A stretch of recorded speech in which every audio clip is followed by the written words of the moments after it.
was a really good reading month, and I'm just so excited to jump into it. Hey guys, welcome back to my channel. So it has been a while since I've done a monthly wrap-up, and to be honest with you guys, it's mostly because I don't read as many books as other booktubers do. Like when you see their wrap-ups, they read like 7 to 10 books or sometimes even 20, and it's just like, that's not me. Like I can't do 20 books in a month, so my videos would just be very short. But August was just such a great reading month. I've read so many amazing books, and I have found my ultimate book of the year of my entire reading journey. So let's just get into it. So we're gonna start from the beginning.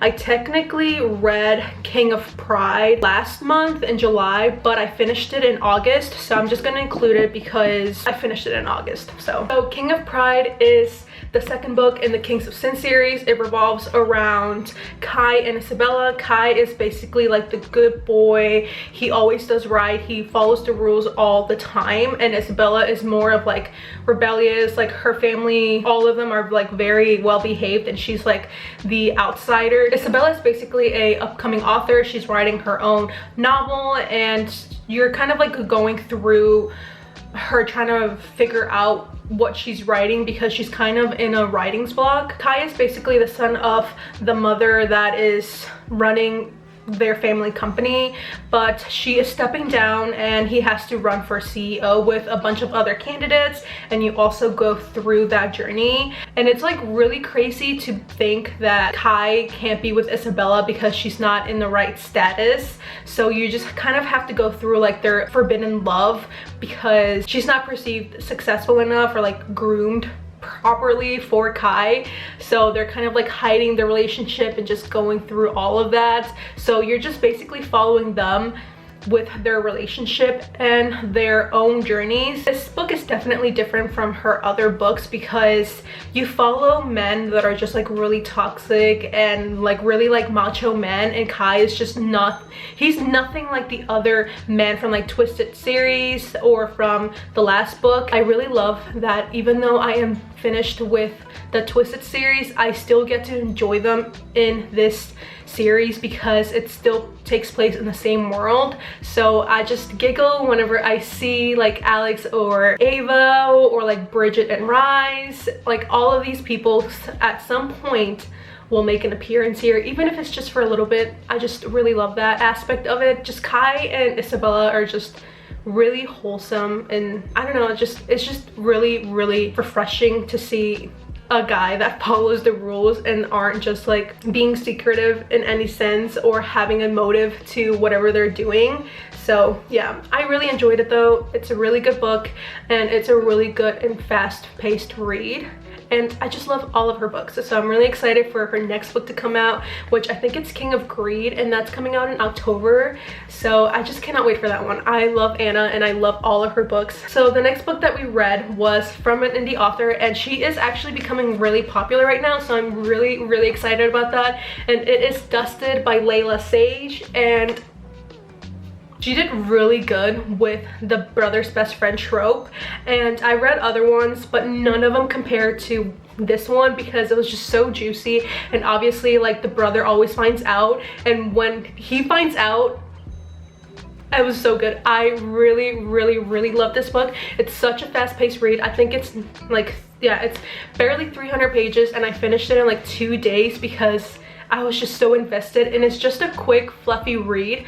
This follows Clementine and Luke. She basically comes home out of nowhere because she's a really successful bull rider, and so she only comes home like maybe once a year, twice. It's like really rare for her to come home, and she just like out of nowhere comes home. So there's like that mystery aspect of why she's home, and Luke is just such an amazing guy. Like he does so many amazing things for Clementine, and like her like nickname is Emmy. So it was such a great and really good romance. Her second book is actually coming out in October 2, I believe. I don't remember, but I need to pre-order that because this book is not anywhere in like bookstores. Like this is not at Barnes. I had to buy this on Amazon, and I also downloaded it on my Kindle. I bought this one after reading it on my Kindle. So yeah, it's just such a good book. So I give this book a 5 out of 5, and it's just such a great book. Next book that we read was actually a really anticipated book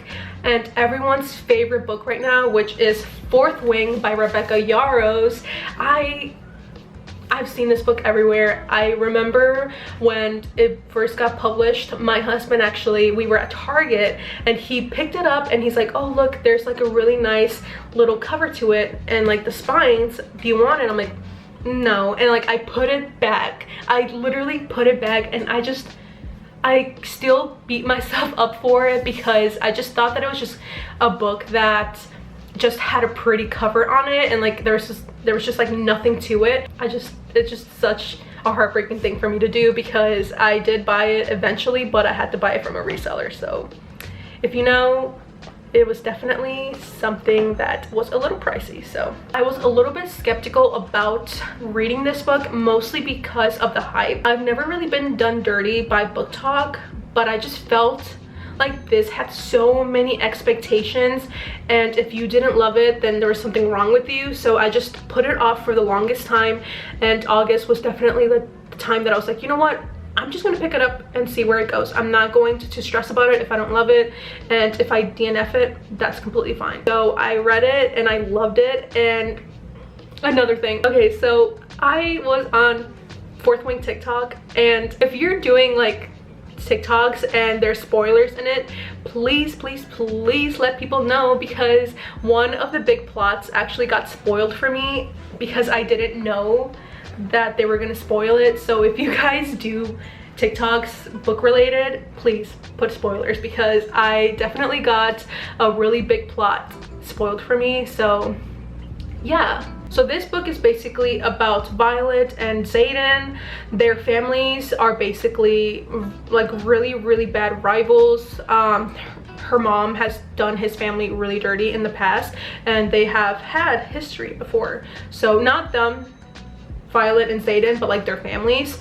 And so there's just like a huge enemies to lovers trope, and they're just like did not get along from the beginning, and he basically wanted her dead for revenge. So Violet's mom basically forces Violet to become a writer, because Violet in the beginning wanted to be a scribe because that's what her dad was, but her mom is like, nope, you're gonna become a writer and that's it. If you don't want to become a writer, then there's no ifs, like that's what you're gonna be, period. The first couple chapters are just very heavy, and I'm like, oh my god, what is this book going to be about? Because there's already so much happening in the first couple chapters. Like, what is going on? Like, one thing that I really loved about Rebecca's writing here is that even though Violet is like actually like very weak, like that doesn't define her. Like, that's not who she wants to be. She doesn't like let other people define her with that label. Like, she wants to prove them wrong. And one thing that I really love about that is in other books, that's basically someone's personality, just like, oh, I'm like a tiny little ditzy girl, I'm just going to let the man do all the talking and do all of the fighting. And like, she's like, no, Violet is not gonna be like that. She's going to fight through and through, and she's going to fight other men to prove herself. And if you guys haven't read this book and you're kind of hesitant, I was the same way, but I would just give it a shot because it's definitely a really good book. So next book that we read was actually the second book in the Caraval series, which is Legendary by Stephanie Garber. And I love Caraval. I really do enjoy this book so much. I'm glad that I'm taking my time reading this series because there's only 3 books, and I'm about to finish it and I'm not happy about it, but I'm also excited to read it because I just need to know what happens. It's just so good. This book basically follows Tella, which is Scarlett's sister. The first book follows Scarlett and this one follows Tella. I did not think that I was gonna love this one because to me, Tella in the first book wasn't really my favorite. I kind of found her annoying, a little bratty as well. So I kind of went into it not really loving Tella, but it's really good. I really liked Tella at the end. So I'm not gonna say much about it because it does give spoilers from the first book, but I definitely recommend it. I gave this book a 5 out of 5 too. There's so many 5-star books back to back, so I'm really happy with that. I really enjoyed Legendary. It's definitely one of my top favorite books of the year. So the next book that we read, is my all-time favorite book of the year, of the century, of my entire life, I would be really happy and I would be content with finishing my read journey after reading this book, because I just found my book. Like, no other book will ever compare to this book ever. So yeah, I just love it so much. Divine Rivals, I will never rate this book. I will hold it very, very deep in my heart. It's just my book, and it's the book that I will just be really happy with if I just stop here. If someone came to me and told me that I have to give up every book here just so I can reread this and have this book in my memories, I would give every book up for this book. Like, I'm not even kidding. This book is just it for me. This book will always be in my heart. And if you would have told me that I was going to find the book that was just going to be my defining moment, I would have not believed you. Like, definitely not, especially for this book, because it is YA. It is like a historical like fantasy, and if you would have told me that, I would have thought that you were crazy, because I'm not really a big like YA or historical like fantasy girly. So this book basically follows Roman and Iris, and they are basically like academic rivals, and like they did not get along from the beginning. They hate each other, and Iris always thinks that Roman is trying to one-up her all the time, so they're always in competition with each other. So a lot of things happen with Iris. It does revolve around gods, and they are in the middle of a war, and so they are working at a newspaper, and they're just, you know, writing about daily news and everything that happens throughout the war. So like a lot of things tragic happen with Iris, and she ends up going to war to find Forrest, her brother, and Roman follows her, and you just have to go through all of that, and it's just so good. And it kind of does leave you on a cliffhanger at the end, and I'm just really mad because the second book doesn't come out until literally almost the end of the year. But I'm definitely gonna reread this. I'm going to tab it. I'm going to just write and do everything I want to this book, because I just love it. I highly recommend this book. It is an infinity out of every stars, because it just does not compare to any book that I've ever read. So yeah, highly recommend. The last book that we read actually in August was Practice Makes Perfect by Sarah Adams. Now, I personally loved When in Rome, and when people said that this book was better than When in Rome, I kind of like, I wanted to know why, and it actually disappointed me very much. I love Sarah Adams, and I loved When in Rome. That book is a 5 out of 5 for me, but this book was just not it. I always root for obviously like the main love interest, but for me, like, I just felt like they weren't really compatible, and Annie just seemed really juvenile for me. Like, she was almost 30, and some things that she would say were just really weird for me and just out of pocket, and just really like something that a teenager would say. She's trying to find love, and Will is basically there just to like help her find her person and help her with relationships, and like go on like fake dates with her and like give her advice, because he's like the bad boy, always sleeping with girls, always dating around, and so he has more knowledge with relationships. But it was just not something that I liked at all.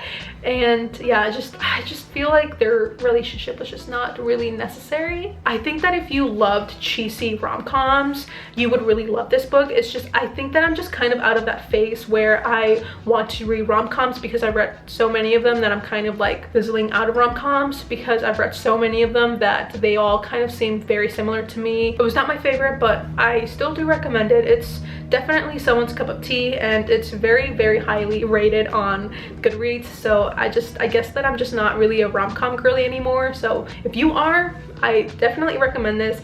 I did give this book a 2 stars because it was just not for me. So yeah, this was the last book that I read in August. But I'm happy though. I'm happy that I read so many great books and I finished with Practice Makes Perfect. I know that it seems like I'm joking, but I'm happy because I read amazing books, and I read my all-time favorite book of my entire life. All I want to read right now, because fall is coming and it's starting to get a little bit chillier. Not really, actually. It's actually like 100 degrees right now in Texas, but I am a little bit delulu, so I'm just going to start reading fantasies and thrillers and just be in that fall mindset, because why not? If you guys have any recommendations, let me know. And yeah, I hope you guys liked today's video, and I will see you guys in the next one.